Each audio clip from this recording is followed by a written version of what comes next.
Hello guys, good evening. Pooja success classes में आप सभी का स्वागत है। आज का टॉपिक है भारत की मिट्टियाँ। कल से हम लोग इंडियन ज्योग्राफी का क्लास स्टार्ट किए हैं। फर्स्ट क्वेश्चन है, भारतीय कृषि अनुसंधान परिषद के अनुसार भारत में कितने प्रकार की मिट्टियाँ पाई जाती है? तो आंसर होगा 8 प्रकार की। नेक्स्ट, क्षेत्रीय विस्तार और कृषि में महत्व की दृष्टि से भारतीय मिट्टियों के कितने प्रमुख वर्ग हैं? तो आंसर होगा 4।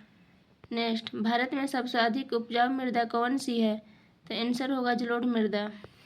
नेक्स्ट, भारत के सर्वाधिक क्षेत्र पर किस प्रकार की मिट्टी का विस्तार पाया जाता है? तो सर्वाधिक पाया जाता है जलोढ़ पर 43%।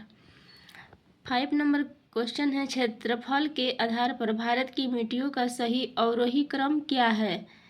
तो अवरोही के मतलब घटते क्रम, बट हम लोग बढ़ते क्रम में लिखेंगे। जलोढ़ मिट्टी, उसके बाद जलोढ़ मिट्टी भारत में सबसे ज़्यादा पाई जाती है। नेक्स्ट, लाल मिट्टी पाई जाती है, उसके बाद काली और सबसे कम मात्रा में लेटेराइट मिट्टी। भारत के विभिन्न क्षेत्रों में विभिन्न प्रकार की मिट्टियाँ पाई जाती है। इसका प्रमुख कारण क्या है?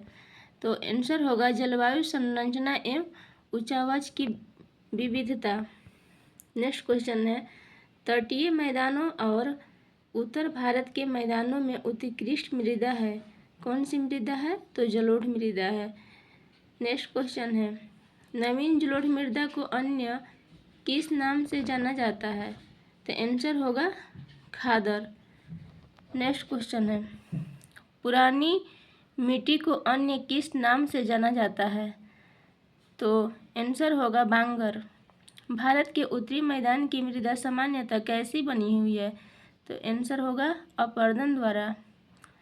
गंगा के जलोढ़ मिट्टी की भूमि सतह के नीचे है लगभग, तो आंसर होगा 600 मीटर।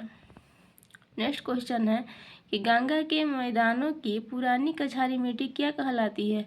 तो आंसर होगा बांगर। पुरानी कछारी मिट्टी को बांगर कहते हैं और न्यू कछारी मिट्टी को खादर कहते हैं। निम्नलिखित में से किस प्रकार की मिट्टी के लिए न्यूनतम उर्वरक की आवश्यकता होती है?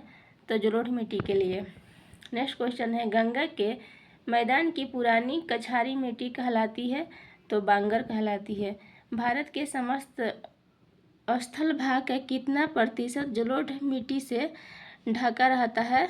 तो वो है 30%, बट 40 से 43% आंसर होगा। जलोढ़ मिट्टी में जब बालू के कणों और चिका की मात्रा लगभग बराबर होती है तो उसे क्या नाम दिया जाता है? तो उसे नाम दिया जाता है दोमट। नेक्स्ट क्वेश्चन है, भारत में पाई जाने वाली कौन सी मिट्टी क्रेस्टेशियस युग में दरारी उद्भेदन से निक्षेपित पदार्थों से बनी है? तो आंसर होगा काली मिट्टी। नेक्स्ट क्वेश्चन है, निम्नलिखित में से कौन सी मिट्टी पर्यादीपीय भारत में अधिकतम क्षेत्र पर विस्तृत है, मतलब भारत में सबसे अधिक क्षेत्र पर है? तो काली मिट्टी। नेक्स्ट क्वेश्चन है कि कपास की खेती के लिए सर्वोत्तम मिट्टी होती है, कपास की खेती के लिए कौन सी मिट्टी उत्तम पाई जाती है? तो इसका आंसर होगा काली मिट्टी। 20 नंबर क्वेश्चन है कि लावा के प्रवाह से किस मिट्टी का निर्माण होता है? तो काली मिट्टी से। नेक्स्ट क्वेश्चन है, काली मिट्टी का विस्तार पाया जाता है? तो महाराष्ट्र में भी काली मिट्टी पाई जाती है, एमपी में भी और गुजरात में भी, तो आंसर होगा इनका डी नंबर, इन सभी में। नेक्स्ट क्वेश्चन है 22 नंबर कि रेगुर मृदा किसकी कृषि के लिए सर्वाधिक उपयुक्त मानी जाती है? रेगुर मृदा जो है वो कपास के लिए, काली मिट्टी के लिए कपास। निम्नलिखित में से कौन सी मिट्टी जैव पदार्थों से भरपूर होती है? तो काली मिट्टी जो होती है जैव पदार्थों से भरपूर होती है। नेक्स्ट क्वेश्चन है, काली मिट्टी के संबंध में निम्न में से कौन सा कथन गलत है? मतलब ये सभी सही है, 3 सही है और 1 गलत है, तो कौन सा गलत है देखते हैं। काली मिट्टी कपास की वृद्धि के लिए आदर्श होती है, सही है। कपास के लिए तो सही है काली मिट्टी। बी नंबर है, इसमें आर्द्रता को अधिक समय तक धारण करने की क्षमता होती है। सही बात है, काली मिट्टी में आर्द्रता अधिक समय तक बना रहता है और सूखने पर काली मिट्टी में दरारें भी आती है। बट डी नंबर में आंसर है इसका, इसकी जुताई अधिक करनी पड़ती है। नहीं, इसकी जुताई कम करनी पड़ती है। यहाँ पर डी नंबर गलत है। 25 नंबर, भारत की निम्नलिखित मृदाओं में से कौन सी बेसाल्ट लावा के अपक्षय के कारण निर्मित हुई है? तो रेगुर मिट्टी जो है अपक्षय, चट्टानों के टूटने फूटने से बनी हुई है। 26 नंबर क्वेश्चन है, किस मिट्टी में कृषि के लिए सिंचाई की आवश्यकता नहीं होती है? तो सिंचाई के लिए काली मिट्टी में आवश्यकता नहीं है, क्योंकि काली मिट्टी में दरारें रहती है और अधिक समय तक नमी बनी रहती है। 27 नंबर क्वेश्चन है कि भारत में काली कपासी मिट्टी को किस स्थानीय नाम से जाना जाता है? तो रेगुर मिट्टी को।